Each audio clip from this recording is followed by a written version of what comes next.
Assalamualaikum Bu. Waalaikumsalam Mbak. Ada yang bisa saya bantu? Jadi gini Bu, aku tuh mau konsultasi. Soalnya kan aku kan udah kelas 12 Ya. Nah rencananya saya tuh mau kuliah. Tapi saya bingung mau ngambil jurusan apa. Oh, berarti ini Mbaknya bingung memilih jurusan dalam universitas, begitu ya Mbak? Iya. Ini Bu Guru punya papan BK. Nah, di sini ada beberapa macam trik untuk memilih jurusan di perguruan tinggi. Nah, yang pertama Mbaknya harus menyesuaikan minat dan bakat yang terpendam. Misal Mbak minat dalam bidang agama, terus bakat Mbak itu kira. Nah, bisa memilih jurusan pendidikan agama Islam. Nah, misalnya begitu ya Mbak. Terus kemudian harus mencari informasi, lokasi, biaya, terus jurusan. Terus misal mencari brosur di universitas, di situ kan terdapat lokasinya di mana, terus kemudian biayanya masuk berapa, terus SPP per bulan, per semester berapa biayanya. Nah, nanti bisa dijadikan pertimbangan untuk memilih jurusan. Nah, yang ketiga harus lihat prospek kerja jurusan tersebut. Nah, harus mengetahui ketika Mbaknya memilih jurusan itu peluangnya apa, nantinya akan menjadi guru PAI, misal memilih pendidikan agama Islam. Nah, bisa peluangnya di sekolah MI, MTS ataupun MA. Terus kemudian tentukan rencana memilih jurusan yang ada di akademik, sekolah tinggi, institut atau universitas. Nah, ini harus bisa menentukan dari ketiga poin tersebut, memilih jurusan yang Mbak minati begitu. Terus kemudian membuat keputusan efektif ini nantinya akan menjadi penentuan Mbak memilih jurusan. Harus fokus arah tujuan hidup, harus fokus dalam satu titik tertentu. Misal fokus hidupnya Mbak itu bagaimana, terus memilih kuliah itu tujuannya apa, kayak begitu. Terus kemudian sesuaikan dengan minat dan bakat. Nah, seperti tadi, minat Mbak dalam bidang apa, terus kemudian bakatnya di bidang apa, bakat yang terpendam berhari-hari atau mungkin dari kecil sudah mempunyai bakat. Nah, itu bisa dijadikan untuk memilih jurusan. Yang ketiga, ingatlah pelajaran di masa lalu atau nasihat orang tua. Nah, dari sini biasanya Mbaknya ini dimotivasi oleh orang tua. Misal orang tua ingin Mbak itu memperdalam ilmu agama, Mbak jadinya memilih jurusan agama. Terus kemudian ingat dari pelajaran masa lalu ataupun guru yang memotivasi Mbak untuk memilih jurusan pada bidang yang Mbak inginkan. Terus kemudian cari informasi lalu konsultasi dengan orang terpercaya.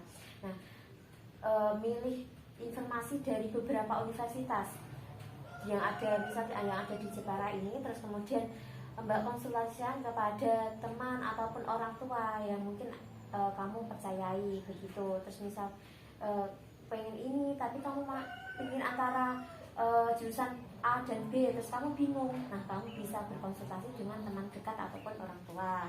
Terus dari sini ada yang mau ditanyakan, misal Mbaknya ingin meringankan beban orang tua dengan mencari beasiswa yang ada di universitas. Nah, Mbaknya bisa mencari dengan mencari informasi kesempatan beasiswa. Nah, biasanya ini dari program sekolah, misalnya SNPTN. Ini diambil dari nilai yang ada di raport dari kelas 1 sampai kelas 3. Kemudian yang SBMPTN. Nah, ini Mbaknya juga bisa memilih kampus yang diinginkan atau yang diminati.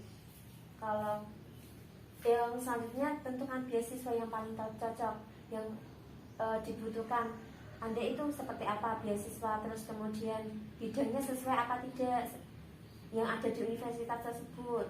Nah, terus kemudian persiapan diri dengan maksimal untuk menghadapi seleksi beasiswa. Nah, biasanya sebelum melaksanakan beasiswa ini ada seleksi kayak semacam TOEFL, tes bahasa Inggris. Nah, kalau misal tidak lulus ini, maka tidak bisa melanjutkan untuk beasiswa. Nah, yang terakhir, jangan lupa berdoa dan bersabar. Nah, sebelum melakukan ujian atau apapun itu tetap berdoa meskipun ikhtiar juga harus diiringi dengan doa. Nah, dari sini ada yang mau ditanyakan? Ya Bu, jadi gini, semisal kan saya ikut di SNMPTN tapi ternyata saya kegeser nilainya. Terus saya ikut di SBMPTN juga kegeser, tapi saya itu masih ada keinginan kuat untuk mendaftar di perguruan tinggi. Jadi gimana Bu solusinya? Kalau tidak lulus di SNPTN sama SBMPTN ya, nah mbaknya bisa mengambil mandiri, program mandiri. Nah itu berkaitan dengan biaya, berarti membiayai sendiri, tidak dibantu dengan pemerintah ataupun program dari sekolahan begitu. Berarti saya ikut ujian mandiri. Iya, ujian mandiri, terus kemudian nanti biayanya ya mandiri juga.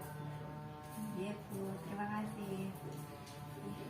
Terus kalau misal mbaknya itu kesulitan biaya, nah nanti kan bisa melakukan berwirausaha ya, bisa menggunakan bisa membuat peluang program. Misal mbaknya ingin membuat program berjualan kue tar ya, misal kue ataupun kue mini, nah itu bisa menjadi peluang untuk dijadikan bisnis.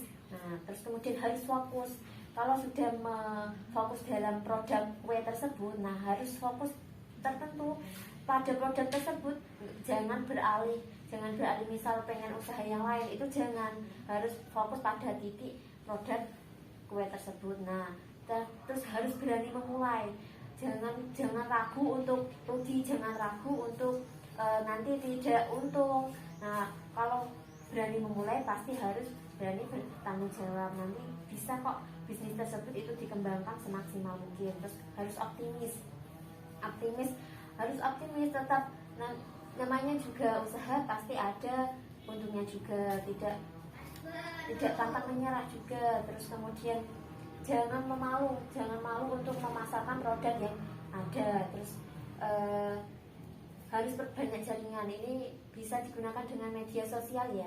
Menggunakan media sosial, harus promosi di Facebook ataupun Instagram, Twitter, itu bisa memberitahu para masyarakat kalau sedang jualan tuh. Terus harus tekun, inovatif dan kreatif. Nah ini jangan bermalas-malasan untuk promosi, biar masyarakat tahu kamu jualan apa, makanya kamu harus tekun untuk promosi, giat mengembangkan macam produk yang baru, sehingga yang di pasar-pasaran itu tidak ada produk yang sebelumnya begitu. Terus harus kreatif juga, jangan itu saja yang dikeluarkan begitu. Terus dari sini ada pertanyaan lagi?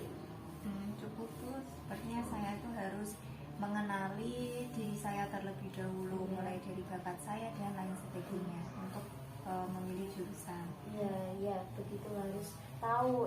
Terus tujuan kedepannya harus juga tahu untuk apa. Jangan asal saya memilih ini terus nanti tidak tahu tujuannya itu apa gitu. Terima kasih Bu atas informasinya, nanti bisa saya kasih tahu ke teman-teman mungkin di kelas. Ya terima kasih ya Mbak.